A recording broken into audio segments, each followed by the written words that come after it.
ഞങ്ങൾ 1-2 കാര്യങ്ങൾക്ക് വേണ്ടിയിട്ട് ഇറങ്ങിയതായിരുന്നു കേട്ടോ. ഞാനും ഏട്ടനും അമ്മയും കൂടെ. ആദ്യമായിട്ട് വേണ്ടത് അമ്മയ്ക്കൊരു ഫോണായിരുന്നു. കാരണം അമ്മയുടെ പഴയ ഫോൺ നിലമോളെ എറിഞ്ഞങ്ങ് പൊട്ടിച്ചു കേട്ടോ. അങ്ങനെ അമ്മയ്ക്ക് ഫോണില്ലാതിരുന്നപ്പോഴാണ് എന്തായാലും പുതിയൊരു ഫോൺ മേടിച്ച് കൊടുക്കാമെന്ന് വിചാരിച്ചത്. ആദ്യമായിട്ട് കേട്ടോ അമ്മ പുതിയ ഫോണായിട്ട് തന്നെ മേടിച്ച് യൂസ് ചെയ്യാൻ പോകുന്നത്. കാരണം എല്ലാ പ്രാവശ്യം പഴയ ഫോണൊക്കെ ആയിരുന്നു ഉപയോഗിച്ചത്. അങ്ങനെ നല്ല ഫോൺ നോക്കി തന്നെ എടുത്തു കേട്ടോ.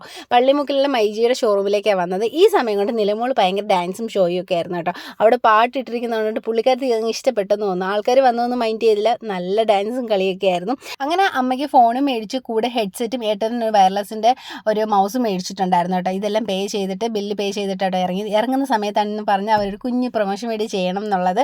അങ്ങനെ കുഞ്ഞ് വീഡിയോ ചെയ്ത് കൊടുത്തിട്ടുണ്ടായിരുന്നു. അത് കഴിഞ്ഞ് നേരെ അക്ഷയയിൽ വന്നു ആധാർ ഒന്ന് ക്ലിയർ ചെയ്യാൻ വേണ്ടിയിട്ട്. അമ്മയുടെ ആധാർ ഒന്ന് അപ്ഡേറ്റ് ചെയ്യണമായിരുന്നു. പിന്നെ എൻ്റെ ആധാർ പുതിയത് മേടിക്കാനുണ്ടായിരുന്നു. ഈ സമയം കൊണ്ട് നിലമോൾക്ക് ഒരു ഐസ്ക്രീമൊക്കെ മേടിച്ച് കൊടുത്തു കേട്ടോ. കാരണം നല്ല വിശപ്പുണ്ടായിരുന്നു. രാവിലെ ഇറങ്ങിയതാ, ഉച്ചയായി സമയം. അങ്ങനെ അവൾക്ക് മേടിച്ചോളൂ. അതിൽ നിന്ന് കുറച്ചെടുത്ത് കട്ടും തിന്നു കേട്ടോ. അപ്പം വീഡിയോ ഇത്രയേ ഉള്ളൂ. Tata bye bye.